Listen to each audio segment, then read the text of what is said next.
Hi ಎಲ್ರಿಗೂ welcome back to my YouTube channel. ಇವತ್ತಿನ vlog ಏನಂದರೆ ಹರವೆ ಕಡ್ಡಿ ಸಾಂಬಾರು ಹೇಗೆ ಮಾಡೋದು ಅಂತ ನೋಡೋಣ.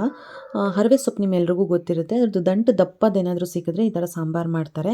ಹಸಿ ಖಾರ ಹಾಕಿ ತುಂಬ ಚೆನ್ನಾಗಿರುತ್ತೆ. ಅದು ಮಳೆಗಂತೂ ಬಿಸಿ ಬಿಸಿ ಕುಡಿತಾ ಇದ್ದರೆ ಗಂಟ್ಲೆಲ್ಲ ಶೀತ ಕೆಮ್ಮು ಇದ್ದರೆ ಎಲ್ಲ ಹೋಗುತ್ತೆ. ನನಗೆ ಕೆಂಪು ಹರವೆ ಸಿಕ್ಕಿತ್ತು. ಅದನ್ನು ನೋಡಿ ನಾನು ಕೆಂಪು ಹರವೆನ ದಪ್ಪ ಇರೋ ದಂಟನ್ನ ಹೀಗೆ ಕಟ್ ಮಾಡಿ ಹಾಕ್ತಾಯಿದ್ದೀನಿ, ತುಂಬ ದಪ್ಪ ಇರೋದ್ರಿಂದ. ಅದ್ರ ಜೊತೆಗೆ ಸ್ವಲ್ಪ ತೊಂಡೆಕಾಯಿ ಸೇರಿಸಿದ್ದೀನಿ. ಅದನ್ನು ಸ್ಲೈಸ್ ಥರ ಕಟ್ ಮಾಡ್ಕೋಬೇಕು. ಈ ಥರ ನಾನು ಏನು ತೋರಿಸ್ತಾ ಇದ್ದೀನಿ ಹಾಗೆ. ಆಮೇಲೆ ಕಾಳುಗಳು ಹಾಕ್ಬೋದು ನೀವೇನಾದರೂ. ನಾನು ಹಲಸಿಂದು ಬೀಜ ಏನಿರುತ್ತೆ ಅದನ್ನು ಹಾಕ್ತಾಯಿದ್ದೀನಿ. ಆ್ಯಂಡ್ ಕೆಂಪು ಹರವೆ ನೋಡ್ಬೋದು, ಒಂದು 4 ಕಡ್ಡಿ ಸಿಕ್ಕಿತ್ತು ಮನೆಯಲ್ಲಿ. ಇಲ್ಲಿ ಏನು ತೊಗೊಂಡಿದ್ದೀನಿ ಇದೆಲ್ಲ ಮನೆಯಲ್ಲೇ ಬೆಳೆದಿರೋದು, ಮಾರ್ಕೆಟ್ದಲ್ಲ. ಸೊ ಇದಕ್ಕೆ ಹೆಂಗೆ ಖಾರ ತೆಗಿಬೇಕು ಅಂತಂದರೆ ಜೀರಿಗೆ ಮೆಣಸಿನ್ಕಾಯಿ, ಹಸಿ ಮೆಣಸಿನ್ಕಾಯಿನೂ ಆಗುತ್ತೆ, ಬೆಳ್ಳುಳ್ಳಿ, ಸ್ವಲ್ಪ ಜೀರಿಗೆ, ನೀವು ನೋಡ್ತಾ ಇದ್ದೀರಾ ಕ್ವಾಂಟಿಟಿ, ಅಂದಾಜಿಗೆ ತೊಗೊಳ್ಳಿ ಒಂದಿಷ್ಟು. ಆಮೇಲೆ ಮೆಣಸು ಇಷ್ಟು ಹಾಕಿ ಒಂದು ಸ್ವಲ್ಪ ಕಾಯಿ ಹಾಕಬೇಕು. ಕಾಯಿ ಇನ್ ದ ಸೆನ್ಸ್ ಒಂದು 4 ಪೀಸ್ 5 ಪೀಸ್ ಹಾಕಿದ್ರೆ ಸಾಕು, ಕಾಯಿ ಜಾಸ್ತಿ ಹಾಕಬಾರ್ದು. ಈ ಮಜ್ಜಿಗೆ ಸಾಂಬಾರಿಗೆಲ್ಲ ಹೇಗೆ ಹಸಿ ಖಾರ ತೆಗಿತೀವಿ ಆ ಥರ ಹಾಕಬೇಕಾಗತ್ತೆ.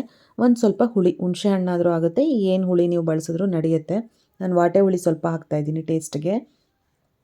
ಇದಿಷ್ಟು ಖಾರ ತೊಗೋಬೇಕು. ಗ್ರೀನ್ ಕಲರ್ ಬರುತ್ತೆ. ನಾನು ಜೀರಿಗೆ ಮೆಣಸು ಹಾಕಿರೋದ್ರಿಂದ ಗ್ರೀನ್ ಬಂದಿಲ್ಲ. ನೀವು ಹಸಿರು ಮೆಣಸು ಹಾಕಿದ್ರೆ ಜಾಸ್ತಿ ಇರುತ್ತಲ್ಲ, ಗ್ರೀನ್ ಬರುತ್ತೆ.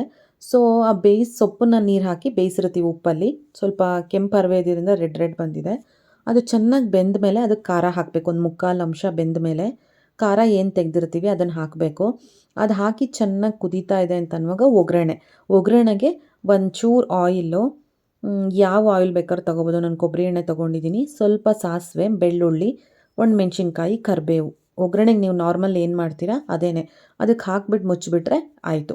ತೆಳುವಾಗಿ ರಸ ಚೆನ್ನಾಗಿರುತ್ತೆ, ಕುಡಿಲೂಬೋದು, ಊಟದ ಜೊತೆನೂ ತಿನ್ಬೋದು. ನಾನಿಲ್ಲಿ ಅನ್ನ ಮತ್ತು ಮಜ್ಜಿಗೆ ಮೆಣಸಿನ್ಕಾಯಿ ಮಾಡಿದ್ದೀನಿ ನೋಡಿ. ನನಗೆ ಕುಡಿಯೋಕ್ಕೆ ಇಷ್ಟ, ಸೊ ಹಾಗಾಗಿ ಜಾಸ್ತಿ ಸಾಂಬಾರು ಹಾಕ್ಕೊಂಡಿದ್ದೀನಿ. ನೀವು ಟ್ರೈ ಮಾಡಿ ಒಂದ್ಸಲ.